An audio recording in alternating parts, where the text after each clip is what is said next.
దేశవ్యాప్తంగా సంచలనం రేపిన మధ్య కుంభకోణం కేసులో ఢిల్లీ మాజీ ఉప ముఖ్యమంత్రి మనీష్ సిసోడియా జ్యుడిషియల్ కస్టడీని రోజ్ అవెన్యూ కోర్టు పొడిగించింది.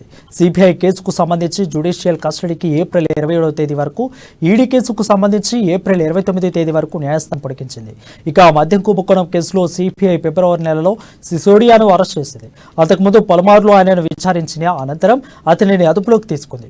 విచారణకు ఆయన సహకరించడం లేదని, సరైన సమాధానాలు చెప్పడం లేదని చెబుతూ ఆయన ముందు సాక్ష్యాలు పెట్టి వివరించినప్పటికీ సరైన సమాధానం చెప్పడం చెబుతూ సిబిఐ అరెస్ట్ చేసింది.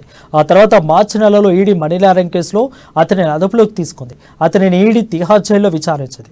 సిసోడియాను అరెస్ట్ చేసిన తర్వాత నాడు కేజ్రీవాల్ కేంద్రాన్ని తప్పుపడుతూ ట్వీట్ కూడా చేశారు. మరి సిసోడియాకు ఇంతకు ముందు సిబిఐ అరెస్ట్ చేసింది, కానీ ఏ ఆధారాలు దొరకలేదు.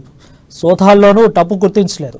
సిబిఐ అరెస్టుకు సంబంధించిన రేపు ఆయన బెయిల్పై పిటిషన్ పైన విచారణ జరగనున్నది. ఇలాంటి సమయంలో ముందే ఈడీ అరెస్టు చేసింది.